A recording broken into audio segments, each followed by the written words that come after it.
Good morning, boys and girls. Today's story is Peter and the Wolf by Vladimir Vagin. This book is actually made through a music piece called a symphony by Sergei Prokofiev. After you listen to the story, I encourage you to listen to the music that made this story. Peter and the Wolf.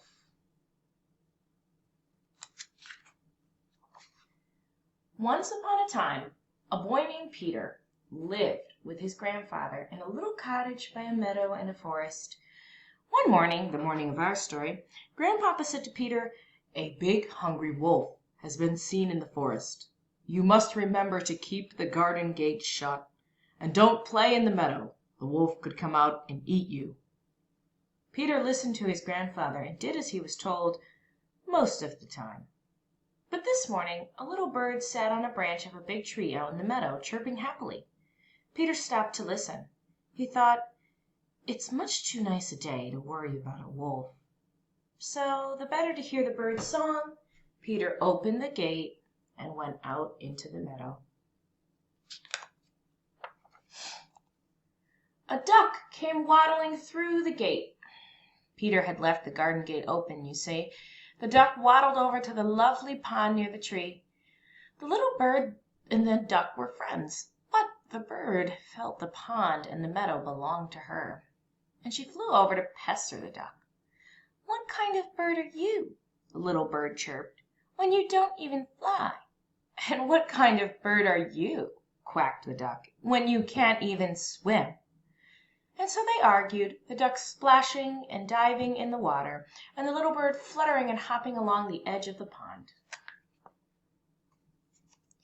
Suddenly, something caught Peter's eye. Was it the wolf? No, it was just the farmyard cat, slowly crawling through the grass towards the pond. The cat thought, "I'll just grab that little bird before he even notices I'm here." Closer and closer, closer and closer she crept. Peter saw what the cat was up to. "Look out, little bird!" he shouted. The bird flew up into the tree for safety. The duck quacked angrily at the cat from the middle of the pond. "Leave my friend alone!" he cried. But the cat was not interested in the duck. She crawled around and around the tree and considered again how to catch the bird. "If I climb the tree," she thought, "will he only fly away?" Just then Grandpapa came out. He saw Peter in the meadow. He saw that he'd left the gate open too, and he was angry. "What would you do if the wolf came out?" Grandpa scolded as he marched Peter home. But Peter did not listen. He was not the sort of boy to be afraid of a wolf. No sooner had Peter and Grandpa had gone inside the gate, and Grandpapa had gone into the cottage, than the big gray wolf came out of the forest. He crept toward the pond, staying well hidden.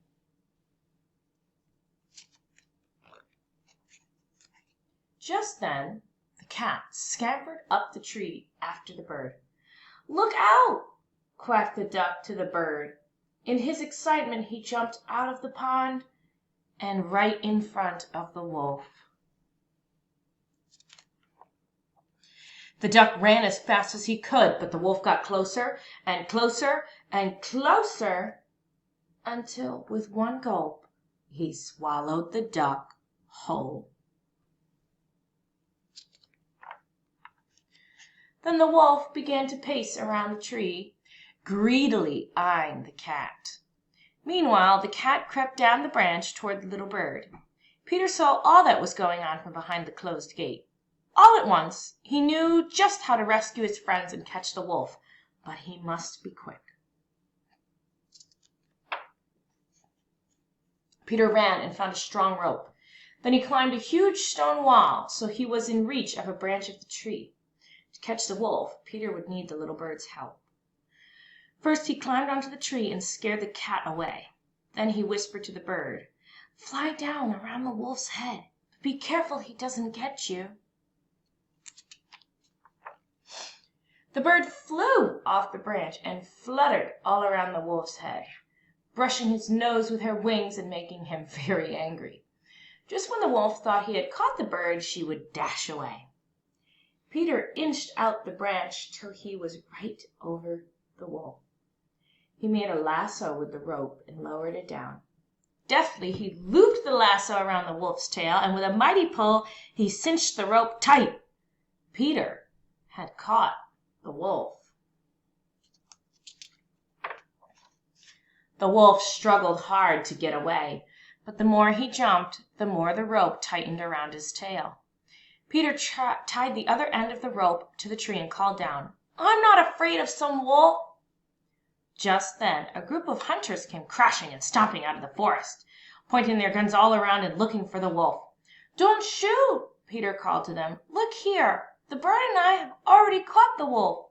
"The wolf is very dangerous," called the hunters. "Hand him over to us." "No," said Peter, "you mustn't hurt him. Help us take him to the zoo." What a procession they made! Peter led the way, of course.